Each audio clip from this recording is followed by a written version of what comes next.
Good evening. Welcome to Grand Blanc Township's board meeting for Tuesday, September 16th. If we could all rise for the pledge. I pledge allegiance to the flag of the United States of America and to the republic for which it stands, one nation, under God, indivisible, with liberty and justice for all.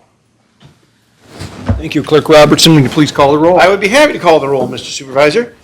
Supervisor Bennett. Yes. Myself, of course, I'm here. Treasurer Yancho. Yes, here. Trustee Brown. Here. Trustee Fike. Here. Trustee Hugo. Here. Trustee White. Here. 7 members present, a quorum. Thank you. And now I'll entertain a motion for approval of the regular agenda. Ms. Hugo makes that motion, supported by Mr. Fike. Hugo makes the motion, Fike seconds on the agenda. Trustee White. Yes. Supervisor Bennett. Yes.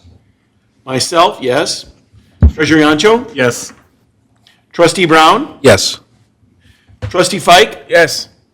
Trustee Hugo. Yes. 7-0, motion passes. Thank you. And now we will have public comment, and we just ask everyone to keep it to 3 minutes or less.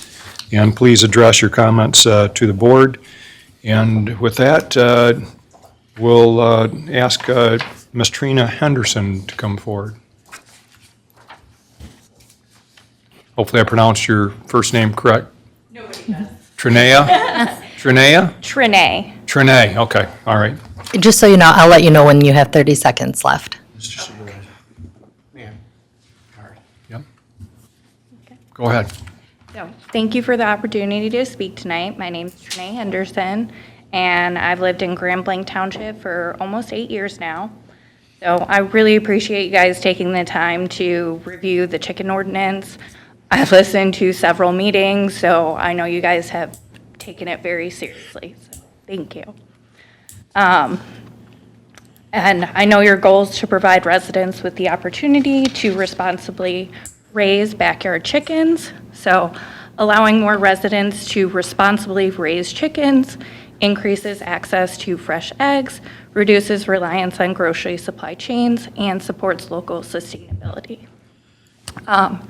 Chickens also consume up to 80 ticks an hour. There's been a surge of Lyme's disease in Michigan, and my daughter actually got a tick bite and got Lyme's disease, so it's a little personal to me. So I do think that we should have a permit system, and this will ensure accountability and oversight. So residents should agree to abide by health, safety, and nuisance standards, and this would also give the city an additional enforcement tool if problems arise. And I know that that's a concern of yours. I also think that there should be permit fees, which, maybe even a $25 fee. This would help offset administrative costs without burdening taxpayers. And then the permits could be adjusted over time, allowing city council to revisit rules.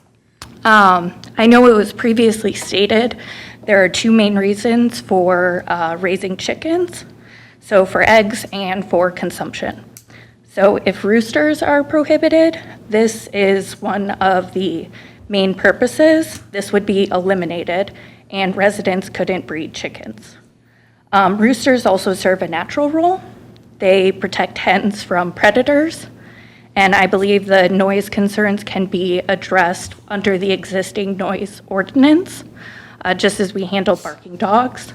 I did also include a provision with my proposed language to address this, which I believe you already have. 30 seconds. Oh, okay. I do think that the minimum lot size should be 1 acre, and that the permit process would screen out unsuitable locations while giving the community greater flexibility to allow more residents the opportunity to raise chickens. And I think the minimum lot size, that 6 hens should be permitted to allow for flock sustainability and replacement. And then 2 additional chickens per half acre. So this ensures enough laying hens for a steady egg supply and flexibility to raise baby chickens. Thank you, Ms. Henderson. Thank you. We'll be talking about the chicken ordinance here in just a little bit on our agenda this evening. So thank you very much for your input and your concern. With that, we have Ms. Stamos with us this evening. Good evening. Good evening, thank you. Good evening to everybody here. My name is Lena Stamos. I am introducing myself because I am planning on running for the 67-4 District Court, which is physically located in Fenton right now, but of course encompasses Grand Blanc Township, which is one of the biggest areas in our district that court covers. I've been an assistant prosecuting attorney for over 10 years, so I've been able to commit my whole career to public service, trying felony cases, misdemeanor cases. I was a child abuse and neglect prosecutor for a long time as well. I've been a Grand Blanc resident for a long time, over 10 years. My oldest attends Grand Blanc schools. He receives special education services at Mason and Cook, so we love the community, been involved in the PTA. I've volunteered in the community through the Boys and Girls Club, as well as for various other organizations like the Arab American Heritage Council of Flint. The purpose of coming today is just to introduce myself, say hello. I'd like to attend some more of the meetings, become active in the meetings, and just meet people. So I'm really glad that you gave me an opportunity to speak here tonight, and it was very nice to meet everybody. Thank you. Okay. Thank you. We appreciate you being here. With that, Ms. Joni Turnicki, and you want to come up together, Linda? Okay. Linda and Joni represent our township on the Genesee District Library Board. Hi, I'm Joni Townicki. This is Linda Riles Massey. And you first appointed me in 2017, so I've been on the library board for 8 years now, and I've loved it. And I just want to tell you a little bit about some of the different things that the GDL can offer our community. When I first came in 2017 to introduce myself, I said that I thought libraries were much more than just books. They were a resource for our community, places for people to gather and come together, and that certainly is true. Through the library, of course, we have the books and the online books and magazines and podcasts and audio books that you can get, but we also offer in the libraries 3D printing. We have 2 podcast booths at the Davison branch where you can go in and record podcasts if you want to get involved in that. You can take cooking classes. We've had our librarians reach out and get connected at the Senior Center here in Grand Blanc and help seniors navigate technology. So there's lots and lots of things that the library has done, and it's been wonderful to be able to be part of it. I appreciate the appointment 8 years ago, and I look forward to another 4 years. Thank you. As Joni said, I am Linda Riles Massey. I am also an appointee of Grand Blanc Township to the Genesee District Library Board, having been first appointed in 2009 to replace an unfilled position at that time because someone moved out of the county. But I do want to underscore what Joni has said. We are much more than just books. In addition to what Joni has said, we have just recently purchased the Flint Journal database that goes back to 1800.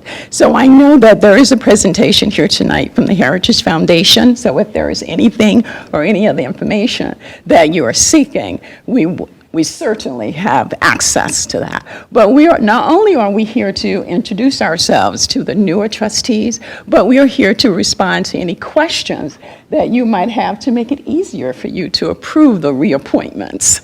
We have also, in these past several years, been on the board to work through the fiscal challenges that we had when I first joined the board. Our vision is to be a community resource for the community. And we have worked with an excellent staff, a wonderful director who many of you have met, to ensure that we do provide the services that our community needs and that takes us to the next level as a library. Everyone knows that the library and the expectations are changing. We are choosing to work with our team to change with the community. So for the next 4 years, We do hope that we will be reappointed so we can continue to work through those things that are on our list of things to get done. So if you have any questions of Joni and me, we are here. Well, Questions about us personally or about the library? I think you guys have done a great job from what I've seen with regard to even your labor negotiations and working on unfunded liabilities, which certainly has been a passion of this board, is addressing those. And I know you guys had addressed those head-on several years ago and continue to look at that. You have a millage renewal coming up, right?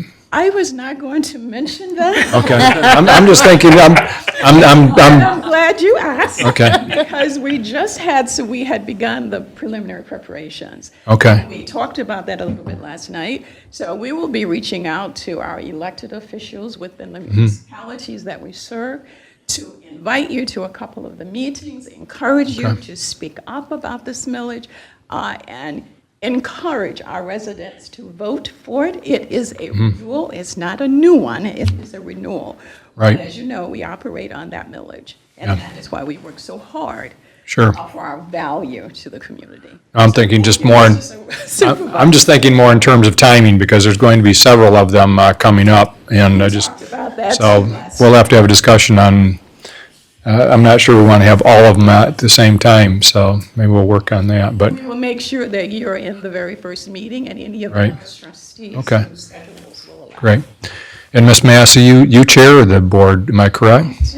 I Okay. do, and Joni is our secretary. Okay. We have a really great leadership team. So we have actually an opening in Grand Blanc Township for one more seat on the board.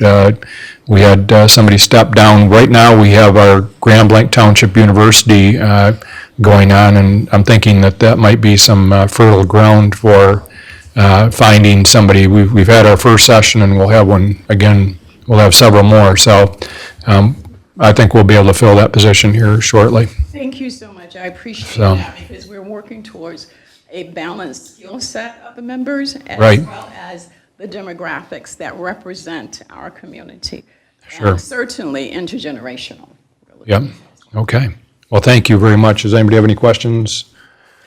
Yes. Yes, go ahead, Mr. Johnson. You have a 3D printer? We do. Where is that housed at? We have one at the headquarters.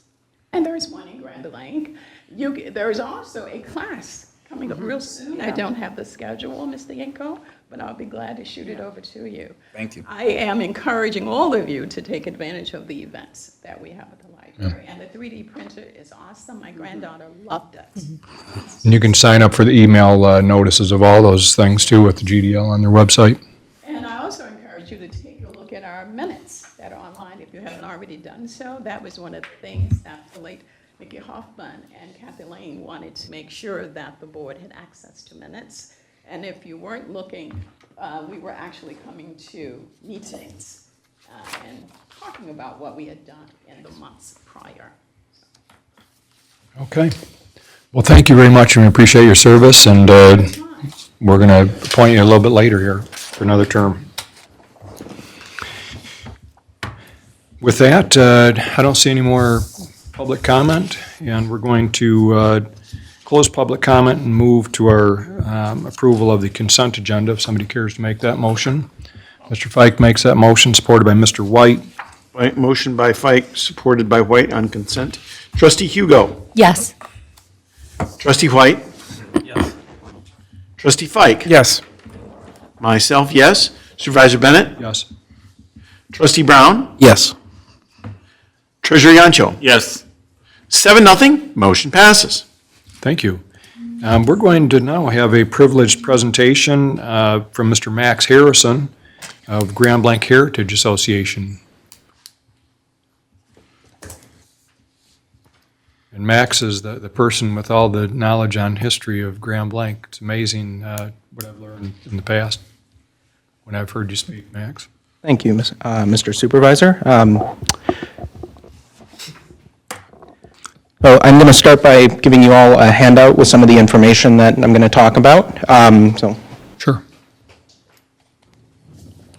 So pass it down. Okay.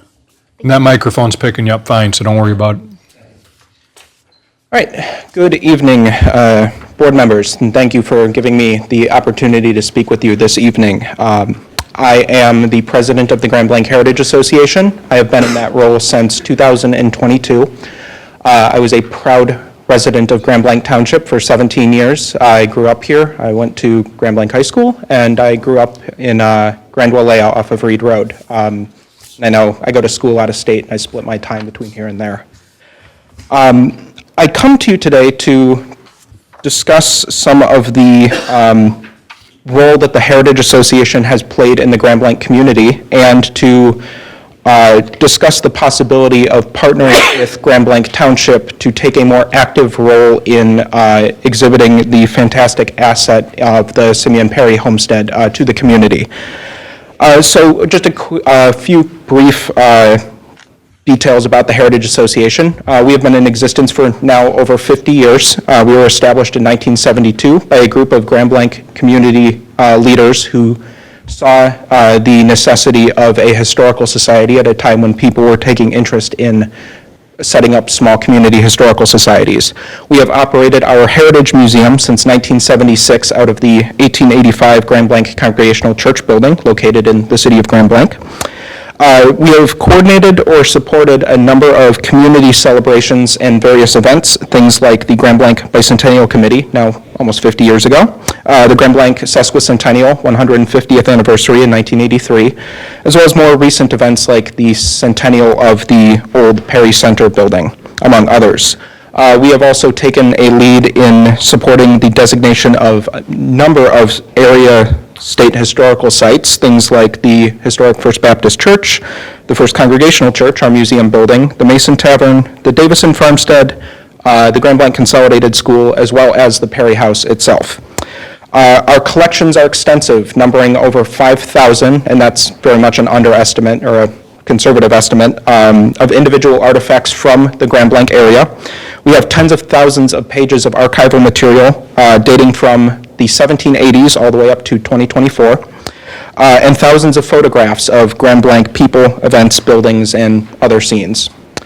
So with that introduction, I come to you today to suggest that the Heritage Association could partner with Grand Blanc Township to better utilize the Perry House in ways that I think would be beneficial for the goals of the Heritage Association, and also to reach some of the goals of Grand Blanc Township and of your Parks and Recreation Department.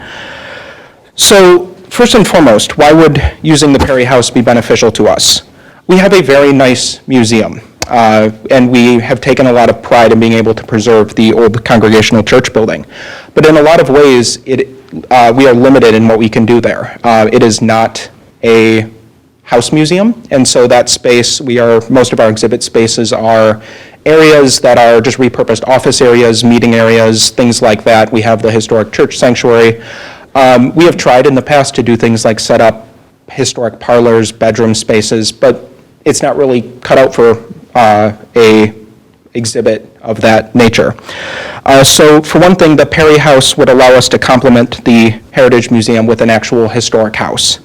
It would allow us to exhibit period domestic artifacts from the Grand Blanc area in very much an authentic environment, with things like antique living rooms, parlors, bedroom spaces.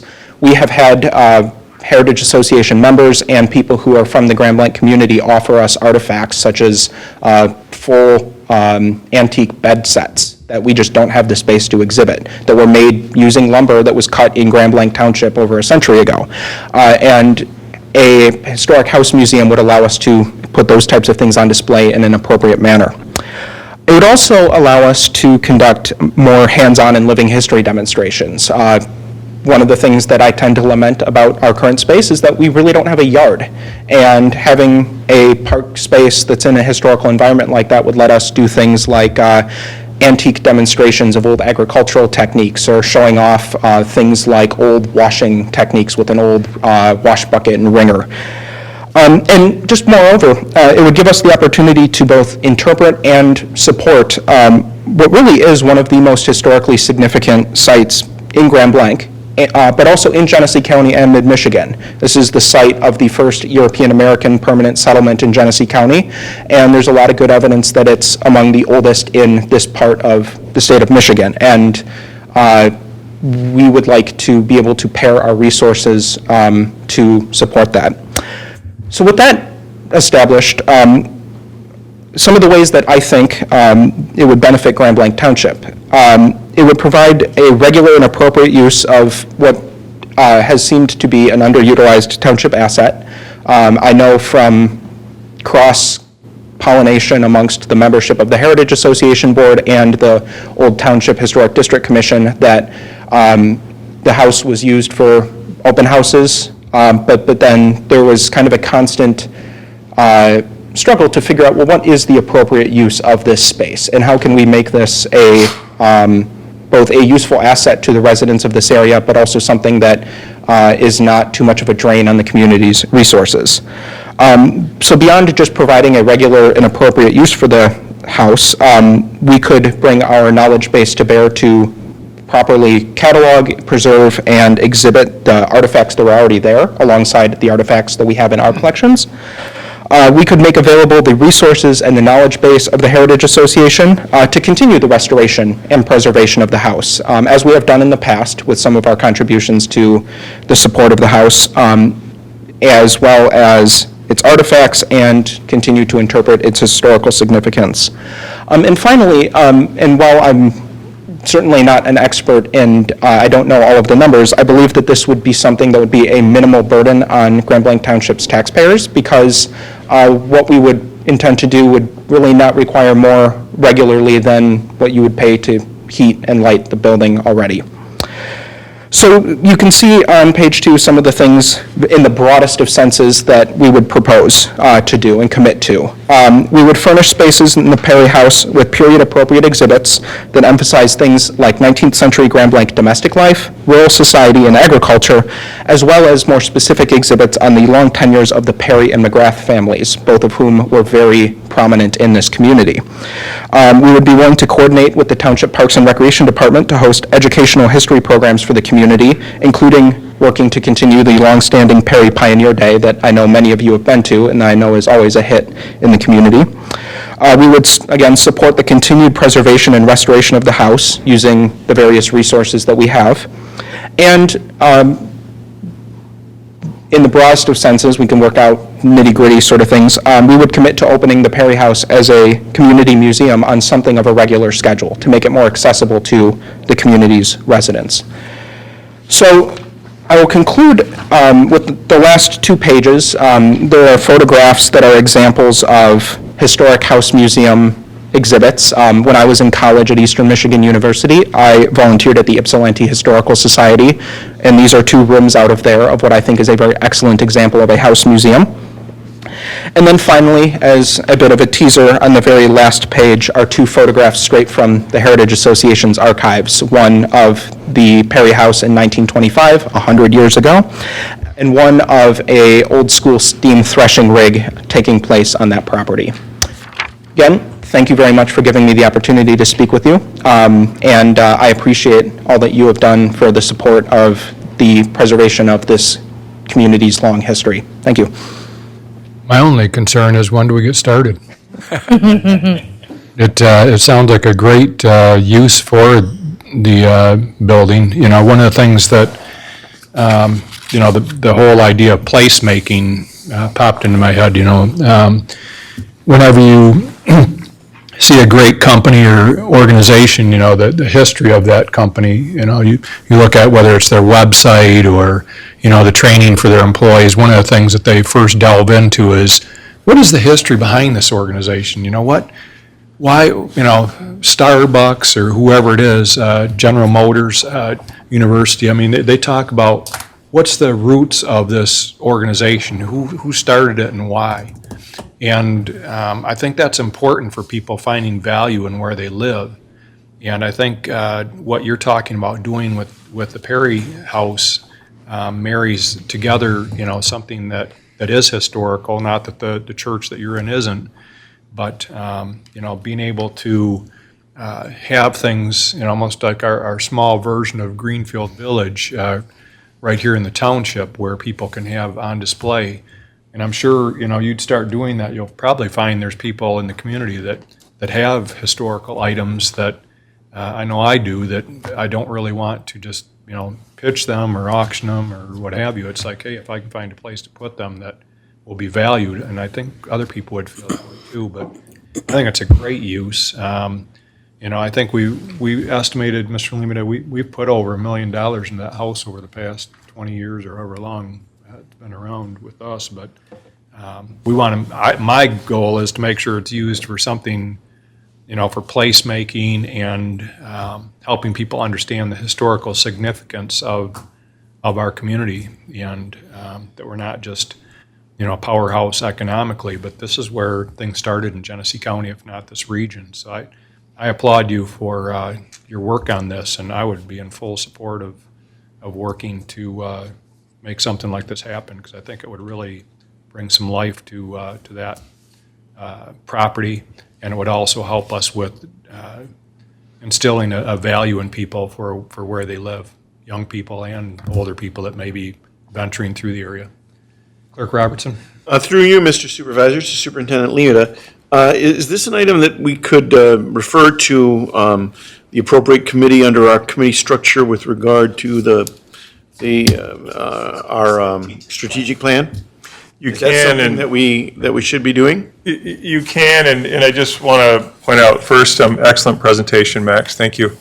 It is part of your strategic plan, and in the goal area of enhanced parks and recreation, you had one of the key objectives and strategies was for the Perry House, and in fact, we had listed one of the strategies behind it, partnering with the Historic Society or with the museum so that we could explore that. So while you're not being asked to make a motion or anything tonight, Max's presentation was intended to present work that Max has been working with Matt Kimmer in Parks and Recreation to talk about what the possibilities and what that looks like. If the board agrees that this is an area that we're heading in, if committee wants to form, the next steps would be to begin to create an agreement so that it protects both Grand Blanc Township and,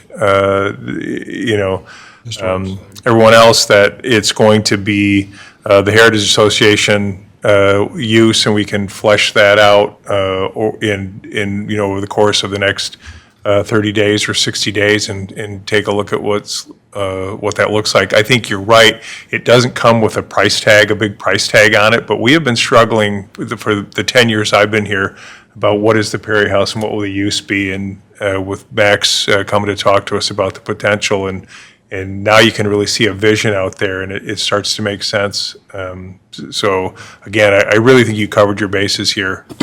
It just really highlights the fact that we have this opportunity, and we should explore it. And whether that's through the committee or if you would like me to start working with legal counsel on beginning to create that agreement to review, would be perfect. Sure. Mr. Fike? Well, I just want to say thank you. This is an excellent idea, long overdue. You're right, it is an underutilized township asset. Not a lot of activity really takes place over there, and for you folks to go in there and to put rooms in and staff it when you have open times is just, I think, the best thing. I'm sure we can get through the legal part and the financial part, whatever there is. But yeah, I say I'm all for this. This sounds great to me. Mr. Brown? Now, I had the pleasure of attending one of the meetings that you all do. It was a lunch. Now, can you remind the people that are watching and at home when they can go to the open house or whatever you call it? Because I really enjoyed being able to see the artifacts, and I think if we went to that space, you could really see some of what you're talking about. Yeah, thank you. So the Heritage Museum, our space in the city of Grand Blanc, we are open every Wednesday from 10 a.m. to 2 p.m. We open every Sunday from 2 p.m. to 4 p.m. So every Wednesday we typically have, and I'm guessing that this is what you attended, we have, it's more of there's a little bit more camaraderie and volunteers there, where we usually have a lunch of some sort. We have a very dedicated group of women that quilt there, and they usually will bring in some sort of potluck that we get to enjoy. So that's every Wednesday that we usually do that. But we're also open on Sundays from 2 to 4. We do monthly programs in the fall and in the spring. And this is actually a good reminder for me to add this. We have worked out with Matt Kimmer that we are going to be holding our October monthly program at the Perry House. And our intention is, me and Debbie Honay, who I believe a lot of you know, are going to be talking about various aspects of that house, its preservation, and what went on there. So I'm an agricultural historian, and I want to talk about what was actually farmed there and how people did it. And so that is going to be on Monday, October 13th at 7 o'clock p.m., and I invite you all to join us there, and I invite you all to join us at the Heritage Museum, too. Yeah, but Hugo? The amount of knowledge that you have up here fascinates me between the school and the community. And this doesn't have to do with the Perry House, but due to artifacts, could you maybe touch base for those who are listening? I know not everyone gets the Grand Blanc view regarding the time capsule. Do you know about that? The time capsule that they're uncovering at Indian Hill? Oh, yeah. At Indian Hill Elementary School, when they built that and Reed Elementary, which are originally identical buildings, they put time capsules in the cornerstones. And my understanding is that they wanted to open it, the one at Indian Hill, like a decade ago when it was 50 years old, but they couldn't figure out how to do it without destroying the cornerstone. Well, they replaced so I think it was like they replaced the chairs, the like wall chairs in the cafeteria that like slide out. And in that process, they figured out that you could actually access the time capsule through that. So my understanding is, and that's on Thursday, I believe, that the students at Indian Hill are going to have an event that evening where they uncover the contents of it and see what's been inside that thing for 60 years. Yeah, it's pretty cool. 6 o'clock on Thursday at Indian Hill. Okay. Very good. Mr. Yancho? Yes, you also, I believe, have a website and a Facebook page, right? We do, yes. So, Might expound on that. that's a fairly new development for us. We made the leap. One of our volunteers put in a lot of effort to set up a website for us, grandblancmuseum.com. And we post information about our events and our open hours, and also information on current exhibits and other pertinent information about, people, if people are interested in donating artifacts or getting involved as volunteers or members, they can find that information there as well. One of the things that our website in particular is supporting, one of the things I've been working with Matt Kimmer here and with Wendy Jean Buer, the city manager in Grand Blanc City, is the creation and installation of a number of historical kiosks around both communities. And so all of those kiosks are going to have QR codes for like a scan this for more information feature. And so when you scan those, the kind of centralized hosting for more information and pictures will be through our website. So those are supposed to be going in towards the end of this month, and those will take you to our website. And our Facebook page can be found at Grand Blanc Heritage Association and Museum. Okay. Well, I think it's something we need to do, not only for just finding a use for the building, but I think, like I said, I think we need to figure out how to incorporate more of the understanding of that history. I'm not sure how much is done with the school or what have you, but with us here, even, when people move to the community, I think it just adds to the richness, when people understand where they live and, its significance in history. So Thank you. thank you for helping bring that to light. And I think, I'm not sure if we need a vote, but it sounds like there's a consensus that we want to move forward. So I think we send it over to our Parks and Rec committee, and they'll move forward with whatever legal work we need to do. And so, thank you very much, Max. Thank you. Appreciate you. Okay.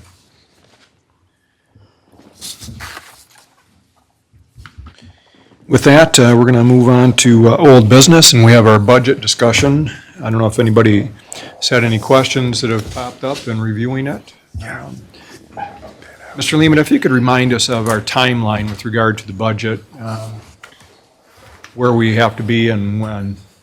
So the reason it's back on the agenda is because we had two trustees who were missing at the time that we had him out, reviewed him at the last meeting. That was trustee Hugo and trustee Brown were unable to be here.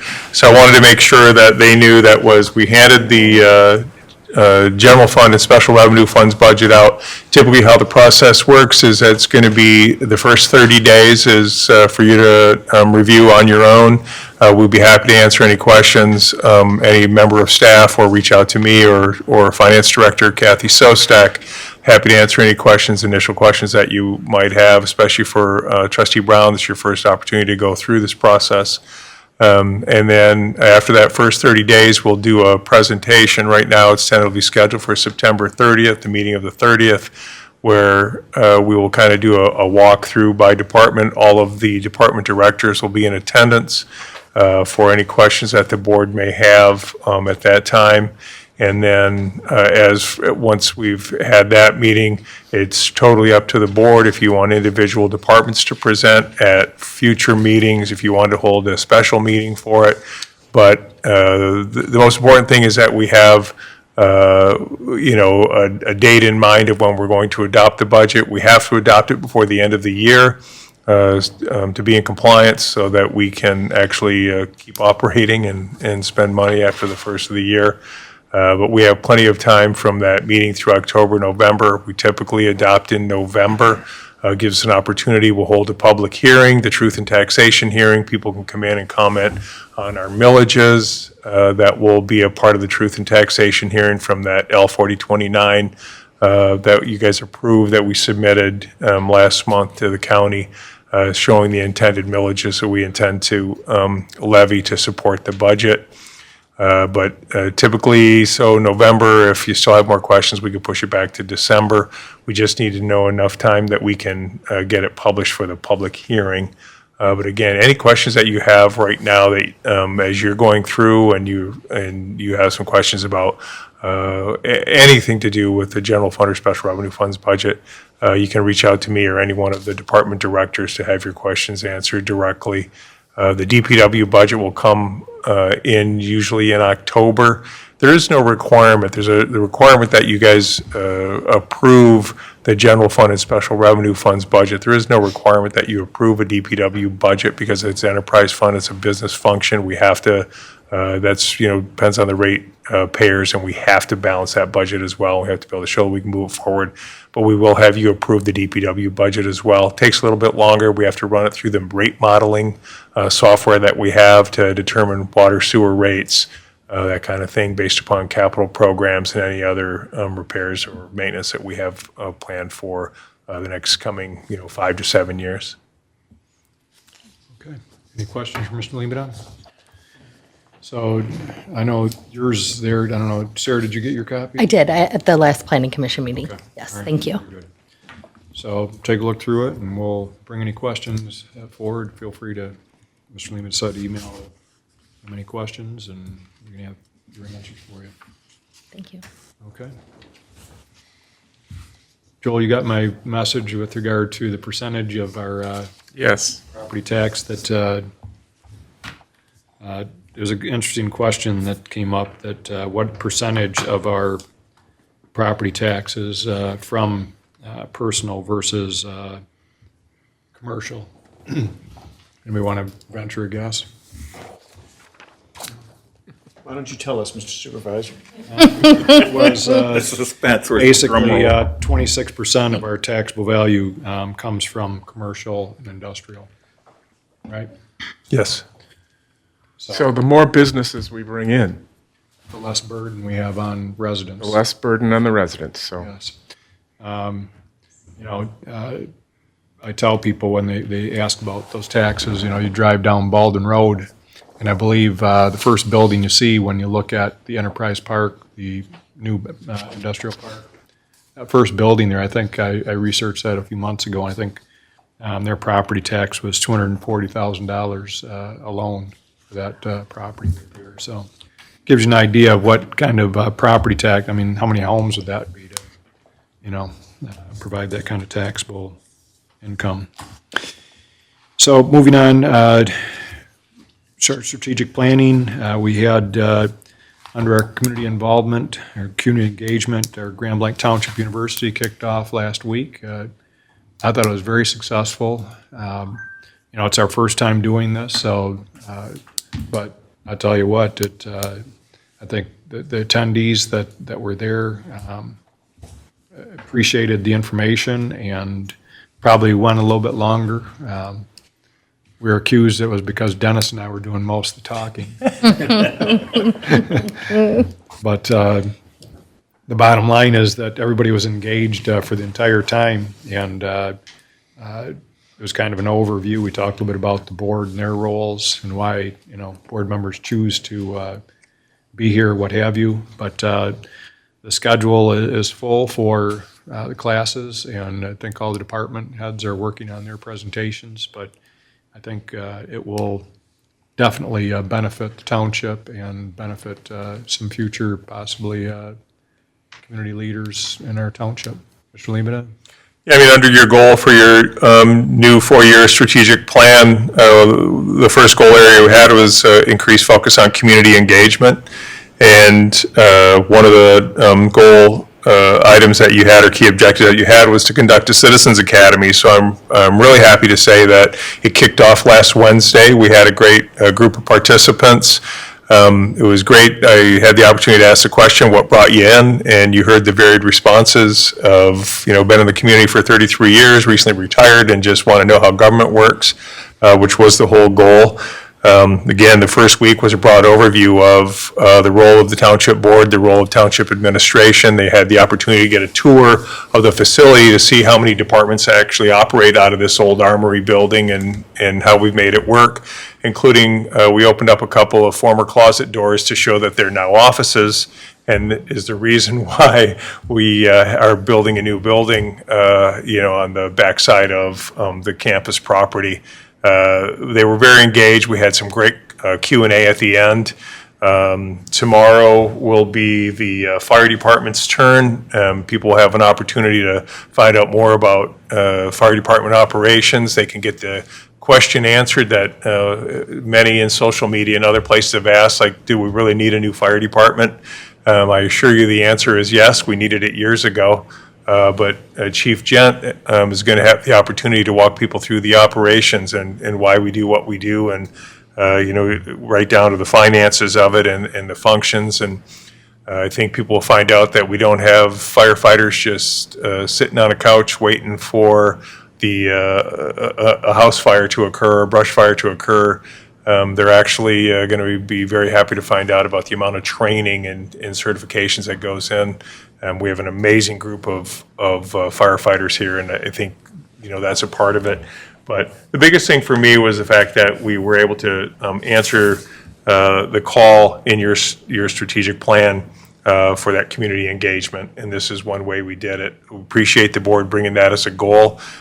We think that developing that as objectives and strategies worked. I'm also happy to say that part of community engagement also a welcome guide that we just got in today.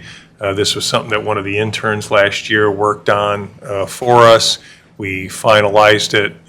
Executive Coordinator Melissa Roberts did a tremendous amount of work. I'd also shout out to Elga Credit Union, who actually sponsored this booklet. This is something that includes all of the information about new resident. Welcome to the community. It walks you through, gives you helpful phone numbers, talks about everything from our police, fire department, safety-wise, garbage pickup, permits, elections, voting, assessing, taxes, utility billing, you name it. Intro to the elected officials, what other boards and commissions are available, where sports teams are available, golf courses, hotels, phone numbers for not only all of our departments, but how to get a hold of the city of Grand Blanc, the senior center, road commission, drain commission, the courts. So it's just a wealth of information, includes contact information and about our parks, about our schools, about the McFarland Library, the airport, highways. So this is going to be something as new residents are coming in, they have to bring in the PRE, principal residence exemption for the assessing department. they're setting up a new utility account. We're going to be able to give them the opportunity to get this book that help guide them through all of the amazing opportunities that are here for Grambling Township. And again, thank you to Elga Credit Union for the outreach and for the sponsorship. If you haven't already registered, and we did have it capped, but there was a couple of spots left, you do have to go through a registration process to participate in Grambling Township University for the Citizens Academy. The reason for that is we do a background check. Homeland Security rules, I can't bring you through facilities if we do not have a background check for those individuals. So it's important, if you're interested, that you reach out to the Parks and Recreation Department. Senya Limita would be happy to help get you through the registration process. Like I said, tomorrow is the Fire Department. It's going to be followed by the Clerk's Office, Parks and Recreation, Assessing, Treasury, and Finance on October 8th, Planning, Building, and Code Enforcement, Department of Public Works Mechanics, the Police Department, and a graduation on November 5th. The 2 hours went by really quick. There's great engagement. You're going to have an opportunity for those participants to, in fact, when it's the Planning Commission or the Planning, Building, Code Enforcement Department, you get to act as a planning commissioner, and you get to herald through a project or an ordinance change and see what that looks like and how that works. So this really is an opportunity to do a little bit of a civics 101, because a lot of people just don't understand everything that's involved in local government, and that's the whole goal here, is to expand the knowledge so that the quote-unquote Facebook experts stop answering questions that they don't know the answers to, and we can actually have folks who've been through the academy who will understand and be able to champion the role of local government, and maybe, just maybe, they'll get a pique in interest where they might want to be involved and sit in one of your seats one day to help form their local government. Probably about 30 years ago.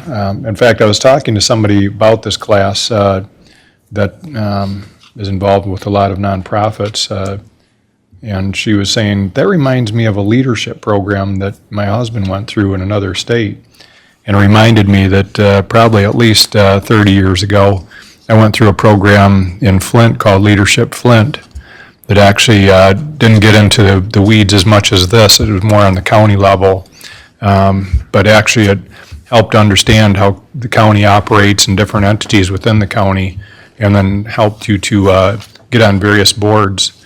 And actually, Joni Tarnicki was in that class with me 30-some years ago. So I think something like that opens a lot of people's eyes to what how things work, and that it isn't a big mystery, and that some things have reasons for why we do things the way we do.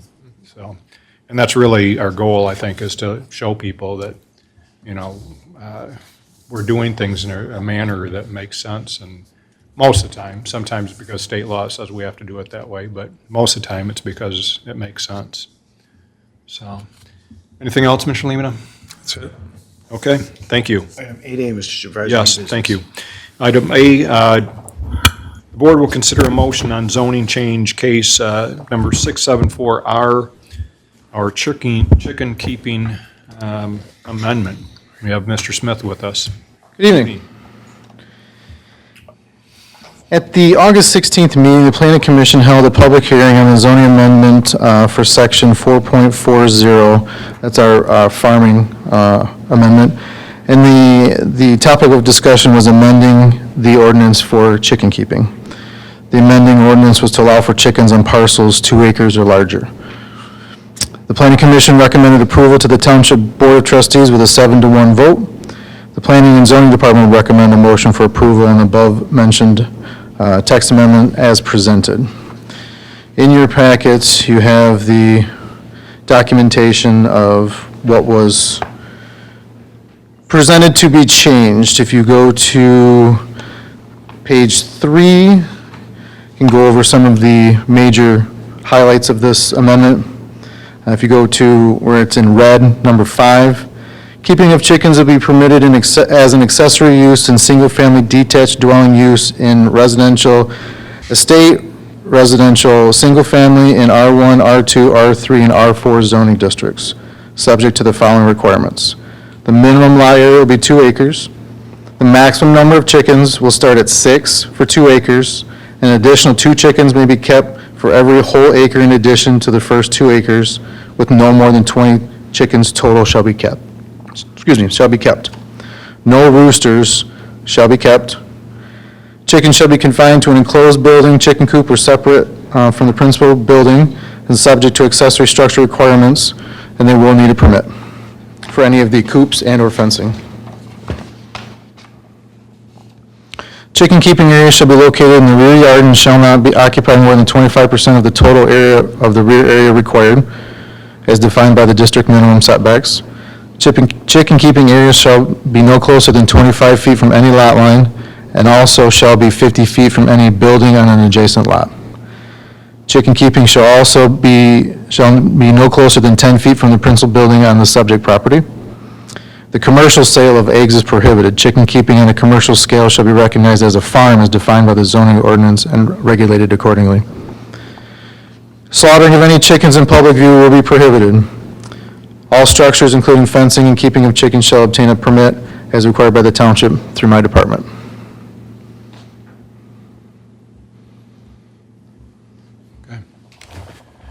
So I think you probably are, I know we've had discussions, I think, from day one of you being at the township here. Yes, sir. On this issue. Yes.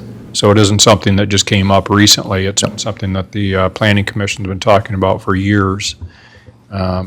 I think even prior to your being here, I know it was discussed. And so this is quite a large-scale change from where we've been with chickens. So in that you had to have 10 acres or more currently. Correct.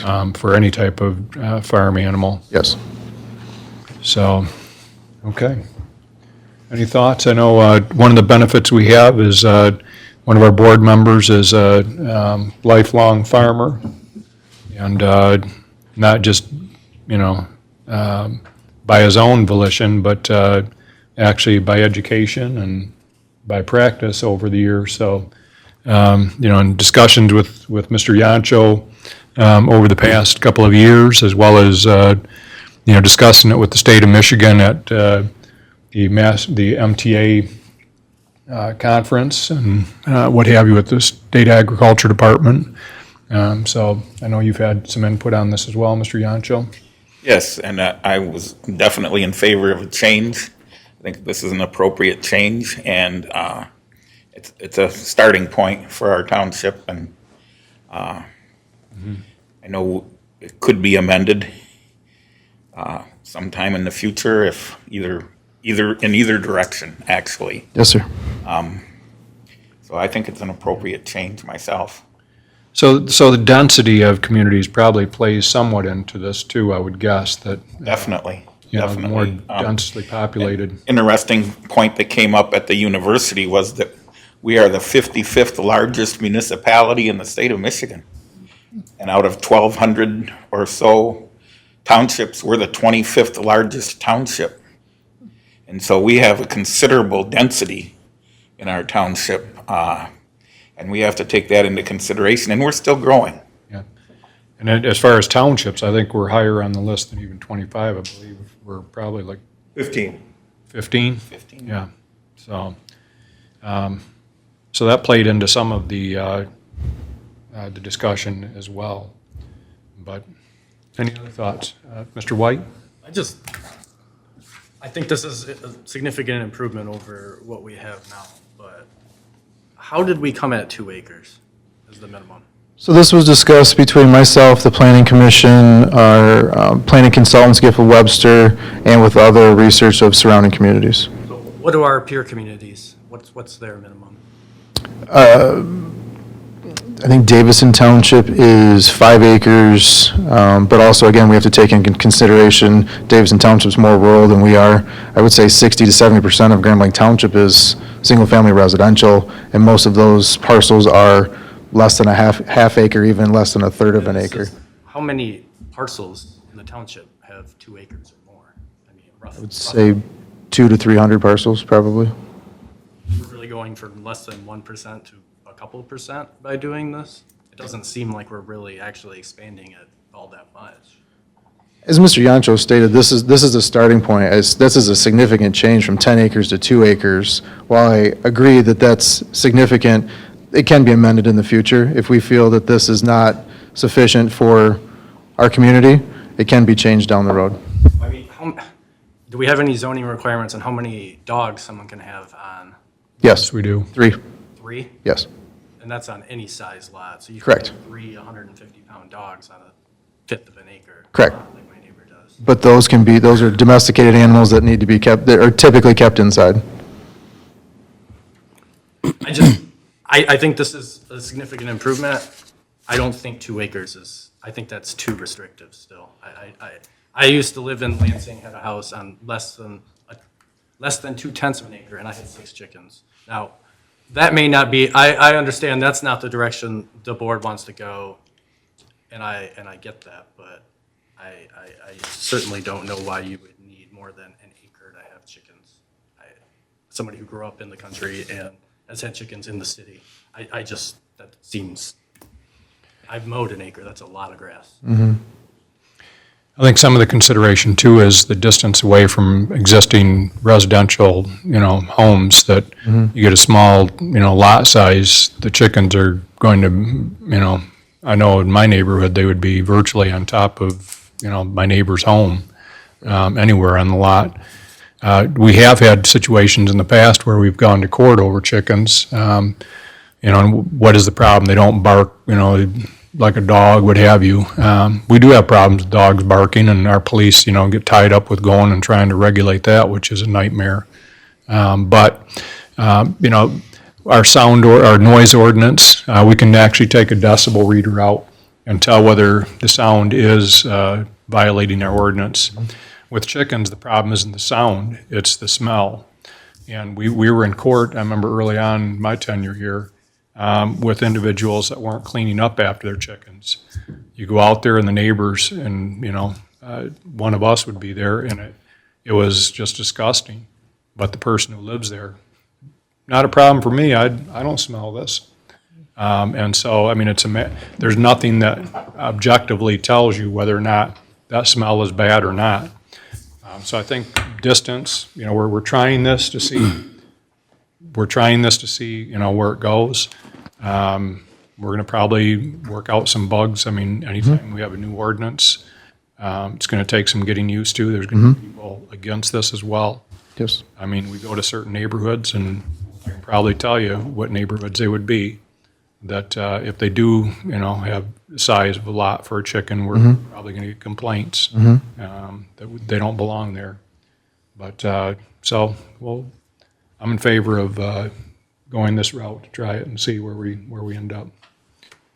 Clerk Robertson? Yes, I think that we've made a significant accommodation here, going from 10 acres to 2 acres. I support the change.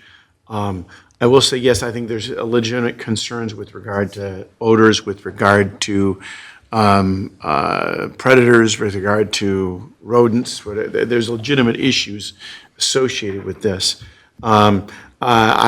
At this point, I support the prohibition on roosters. Let me just share a personal experience. Until very recently, I lived on Wakefield Road, and it was a number of years ago, I'll acknowledge. But one of my kitty corner backyard neighbor had a rooster, and I can confirm the fact that the rooster does in fact crow at dawn. And I can tell you that it crows at dawn, not because there's any significance to dawn or the sunrise, but because they crow all the time, every 10 minutes, or it seemed to me every 10 minutes when the person had a rooster. I don't know whether they were violative of the ordinance that was in place at that time. That was before I came to the township board. I was in Lansing serving there, but I will tell you that I support what's going on here, and I support the ordinance change as written. Mr. Brown? I have one question, 2 comments. I'll start with the comments.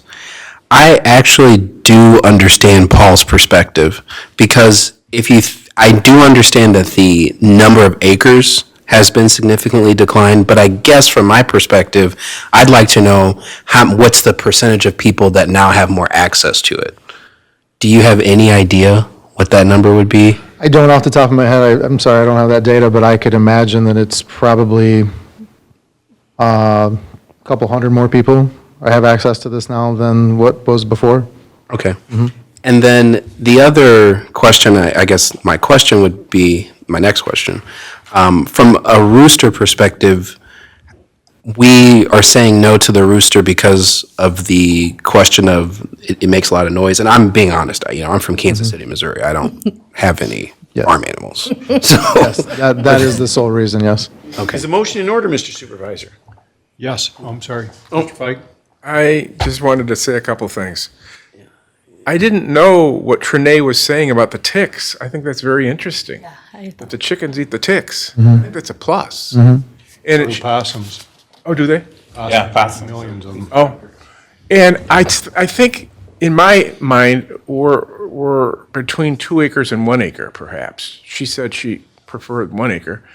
Perhaps the planning commission talked about 1 acre. Why is that? Or maybe they didn't.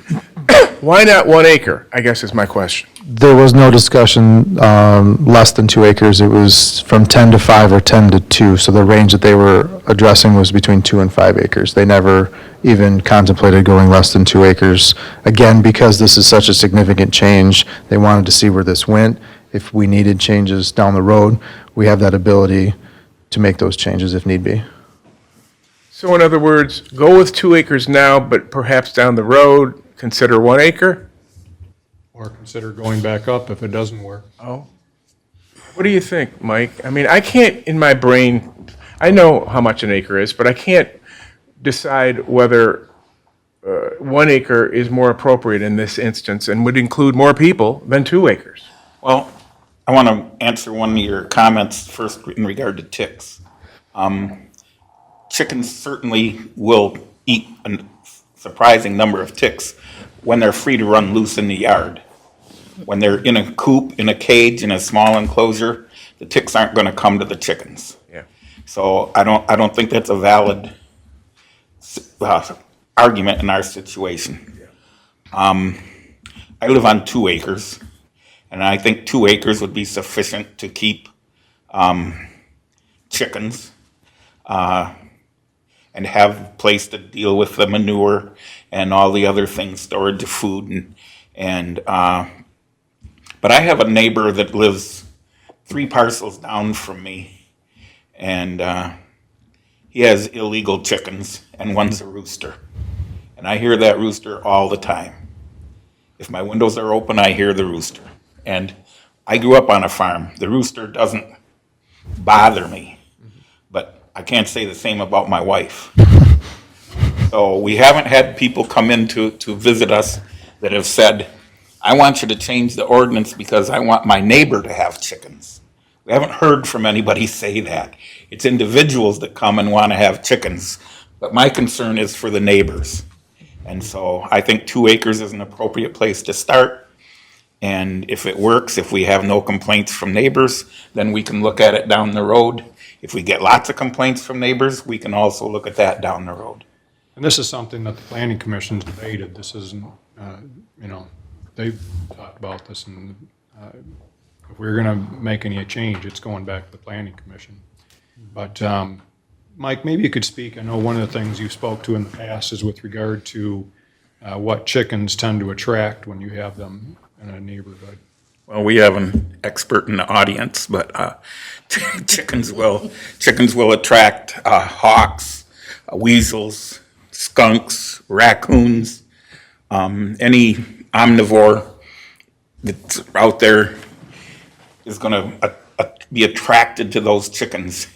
And if you protect your chickens from all sides, from a hawk, for instance, the wild animals are not going to distinguish that until they can't get at the chickens, but then they might spot a small dog in the neighbor's next door yard. And so we could have a problem with other small pets, domesticated animals, which chickens are not domesticated animals. What's the number one? Pets. Yeah. Pets. What's the number one animal that we see on the uncensored page being talked about? That, oh my gosh, I spotted a Lost dog. coyote. Oh, a coyote. Yeah. Do coyotes get attracted to Oh, chickens? sure. So The neighbors will have more predators visiting them when chickens are present. in a neighborhood. Okay. Yes, Mr. White? Did we look at other communities, what they actually do? I didn't see the planning commission minutes. They weren't online for or the materials for that. So did we actually look at what other townships are doing? Yep. So which townships did we actually look at? Because there are, I agree, there are some that are comparable to us and others that probably aren't. You have Davison and Atlas, City of Davison. Just all rural, I don't know how they. Sure. I mean, City of Davison allows chickens, which I think is difficult in a city in the small lots as well, but they do allow that. Giffords Webster did a canvas of all of the clients that they have as well, and 2 acres is pretty standard across the board, and they have 30 to 40 municipalities that they deal with. I lived in Lansing with chickens for a couple years, and no one ever complained one time on less than a quarter-acre lot. So I don't know. These fears seem drastically overblown to me about odors and smells and noises. And I don't want roosters. That's no roosters, bad. I agree on that part. But it's just a lot size. It just doesn't seem. It just still seems way too restrictive. That's where I'm at. Everything else seems fine. Well, if everybody isn't aware, Giffords Webster is the firm that we employ to help us with crafting ordinances with regard to zoning. Yeah, they're our planning consultants, yes. Mm-hmm. So they're a planning consultant. We've discussed this issue with them for years, so. Yes. Is a motion in order, Mr. Supervisor? It is. Well, then I will make the motion on item 8A, under new business. Is there support? Support by Mr. Yancho. Support by Yancho. Just a little bit more discussion, Mr. Lehman. If there was any concern by the board, the option of moving it back to the planning commission to review 1 acre is always an option for you guys, is to just push it back and say, what you heard was Planning Director Smith say that they never talked about 1 acre.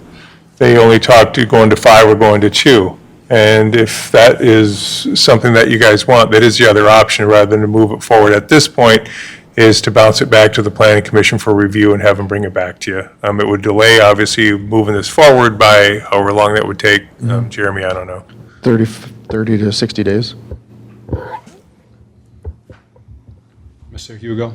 Do you know approximately how many houses in the community have 1 acre? Approximately? I can have that for the next meeting, or if this gets pushed back to the planning commission, I can have that data, yes. Okay, thanks. So what's the desire? Do we wish? Well, we have a motion in front of us, Mr. Supervisor, on item 8A in support of the item before us. And we can move forward and ask the planning commission to review the 1 acre. So in the meantime, we can lower it down and look at the 1 acre at the same time. I would agree with that we delay it, send it What I'm back to saying the is planning we can- commission, and, We've got a motion on the table. so we have to vote on it? Well, We can- just for the purposes of clarity here, no one is, at least at this particular point, the issue is support of the ordinance as it is. I don't think I haven't heard a motion to amend the motion, okay, nor do I support the idea of amending the motion. I don't have any problem with a referral of the issue back to the planning commission, but I do think we should go from 10 acres to 2 acres tonight. Okay. We've got a motion on the floor. It's been supported. Like Clerk Robertson said, we can move forward with this ordinance, and if we want to refer to the planning commission to look at the 1 acre and bring us back information on what that would entail, what other communities, maybe some more information on what other similar type of communities.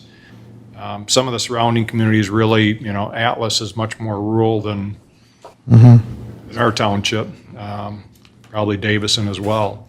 Yes. The city is more dense. Right. City of Fenton, do they have a? No, I don't think so. I'm not aware of that. I know the city of Davison does. Yeah, all right. So with that, Anyway. Record roll call, Robertson, call the Mr. roll. Treasurer Yancho. Yes. Trustee Hugo. Yes. Trustee White. No. Trustee Fike. No. Myself, yes.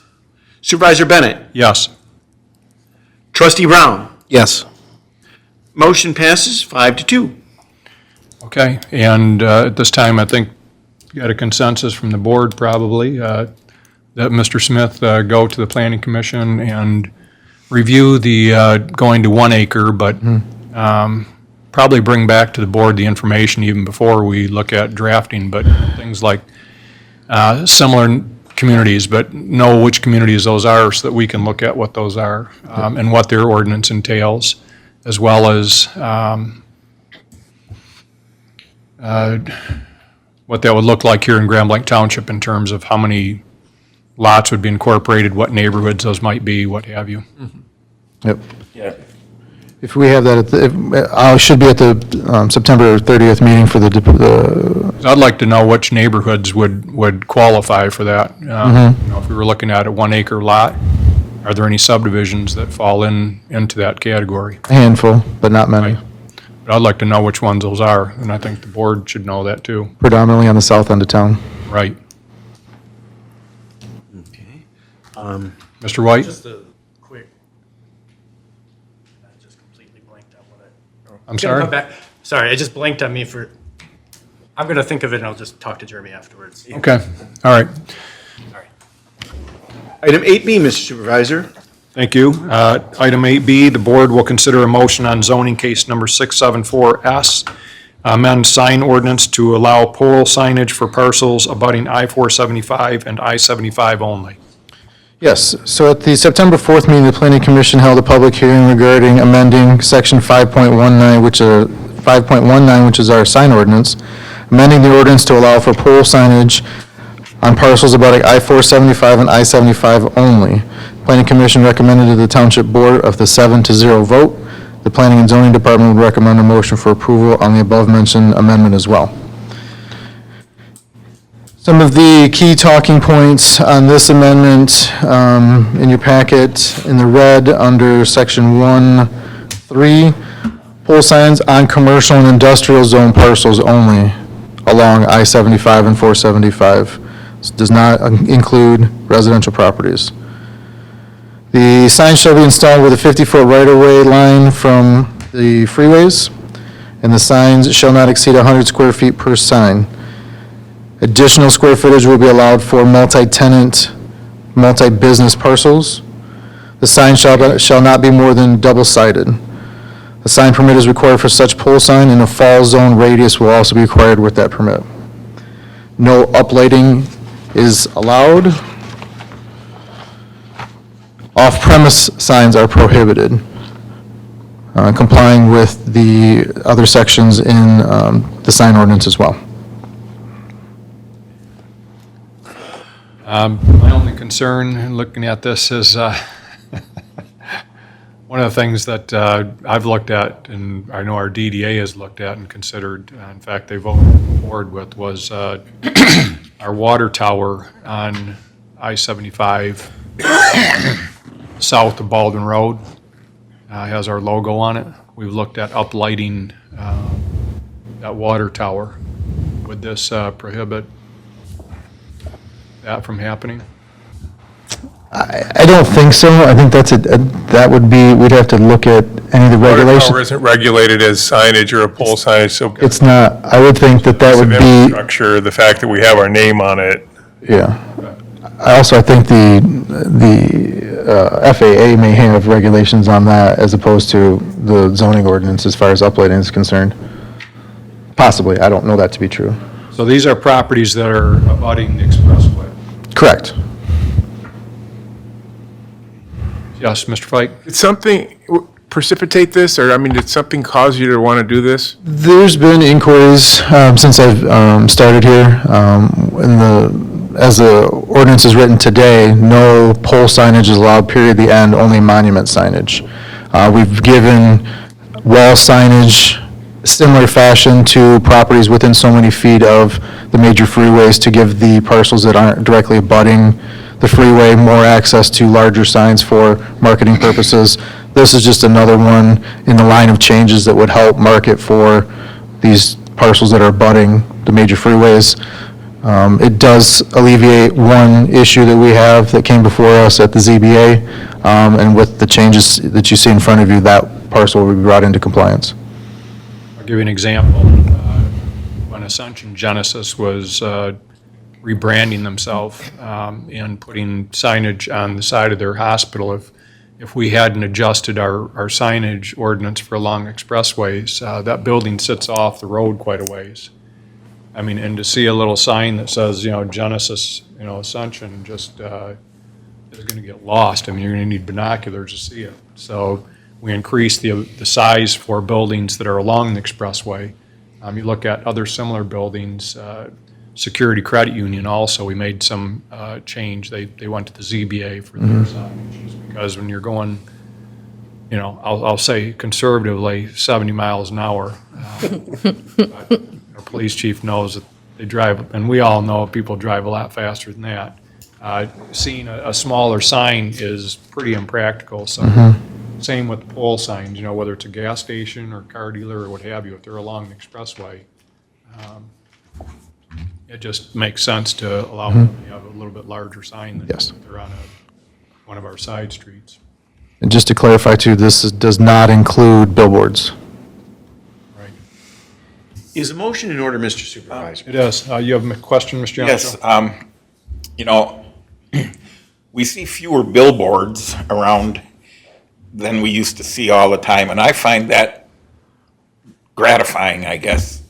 I don't want to see signs like one after the other, every 1,000 feet or every 500 feet. And we just had the chicken ordinance where we limited by acreage, and in this case, it could be lineal feet apart for these pole signs along the freeway, to prevent on smaller industrial parcels to see sign after sign after sign. Yes. So I don't think there's any provision in this ordinance to prevent that. It will be built in because if they have a fall zone, you can't have a sign, let's just say on your parcel, you can't put a sign of somebody else's business on your parcel. Also, if that sign has to fall within your property and can't fall against your building and can't fall against the I-475 right-of-way, so the height and the square footage will be predicated on the size of the parcels and the distance that they have from the back of their building to the freeway right-of-way. So they all won't be the same height, they all will be different heights, different square footages, and not massive until you get more square footage. If you had a multi-tenant parcel, let's just say a Meijer or a Walmart or something that has hundreds of acres and have hundreds of tenants on that, they get one sign and get a panel in each of those signs, but the panels will be bigger because there's more square footage allowed Okay. per the sign. So, And we do we do not allow billboards in the township, so that. Correct. That's one reason why you're not seeing any more billboards. Believe me, I have friends with frontage on both 75 or 75, and they've asked for billboards, and I had to tell them we aren't allowing any more billboards. You go to some other states and there's no billboards. It's kind of, you go north in Michigan and that's all you see are billboards. But I know that's a philosophical thing and probably not everybody agrees with me on that either, so we'll take the vote on this. We have a motion and support, I believe. Yes, with all due respect to Lady Bird Johnson, who, first argued against billboards back 50, 60 years ago, I do make a motion on item 8B on this zoning amendment. Support. Motion by Robertson, supported by Yancho? Yes. Okay, supported. Trustee Brown? Yes. Treasurer Yancho? Yes.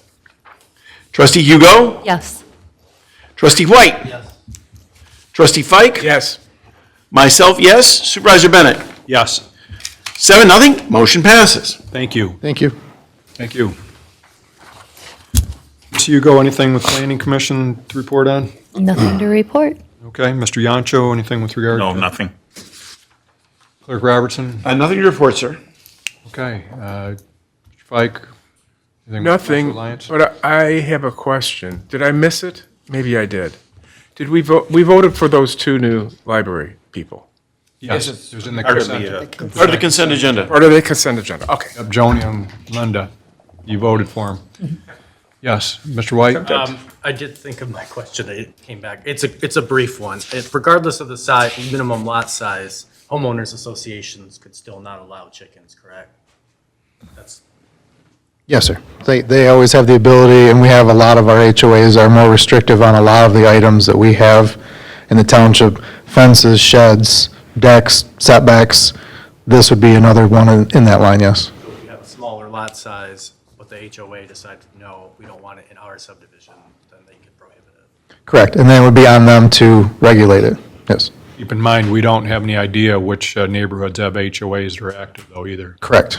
So we have no idea where there's HOAs and where there isn't. We know of where some were started, but many of those are defunct. Yes. Mr. Brown? And then just a quick comment on that, you would need a petition signed by 51% of the homeowners to institute a change. And that has to be filed through the county. So quite frankly, it'd probably be difficult for them to outlaw it, at least at the beginning. For an HOA, you're saying? Yeah, for an HOA. All right, with that, just a couple of things. Thank you, Mr. Smith. One of the neat things, MTA, their board sitting on that, we're keeping our fingers crossed on some finance things because some federal funds, what have you, right now are in question. But one of the neat things are that quite a few route changes. You're going to see some things along Hill Road, with Hill Road becoming more densely populated, especially even in the Mundy Township area with Costco and the new businesses out there, trying to get people to and from work. You're going to see some smaller bus sizes, more like the trolleys, and also probably eventually going to something more like they'll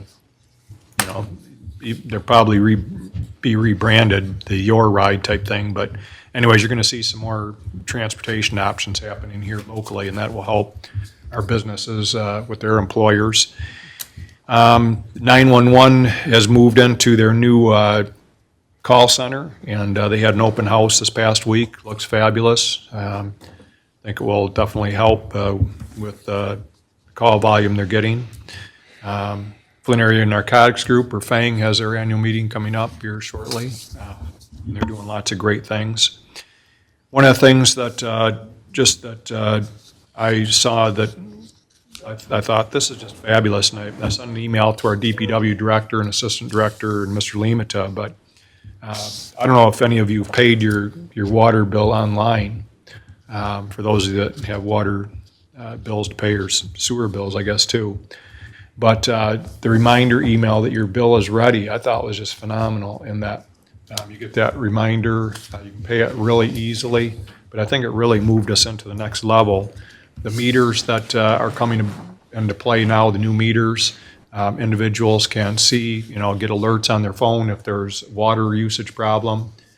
So for example, in talking to Amanda on our staff with DPW, she can actually see people that have extremely high water usage going on. Our dilemma is we don't have the contact information for some of those people that, hey, we can see that water's spiking. It could be they're out of town. Maybe there's a pipe broken, who knows what it is. So I think our technology people are going to like the technology that's available with that new meter that's coming out. What else? I think just finally, I'd like to say, one of the things that I appreciate us being able to have open discourse and debate on various issues here. And I know we all come from various political backgrounds, and I'm just proud to serve on a board where we can have disagreement and what have you, and yet sometimes just agree to disagree too. So I think that's something we should be very proud of, and I know I am on this board. So with that, Mr. Limata? I don't have anything other than the request on your agenda for a closed session for the purposes of MCL 15.268 subsection 1, subsection C, for strategy connected with the negotiation of a collective bargaining agreement. I'd like to make that motion that we go into closed session pursuant to MCL 15.26. I'll support that motion, Mr. Supervisor. Okay? Record roll call. Supervisor Bennett. Yes. Trustee Brown. Yes. Treasurer Yancho. Yes. Trustee Hugo. Yes. Trustee White. Yes. Trustee Fike. Yes. Myself, yes. 7-0. Motion passes. We are exiting open session and entering closed session at 7:25 p.m. Well, thanks, everyone, for coming to the meeting, and we will stay right here and continue with our closed session.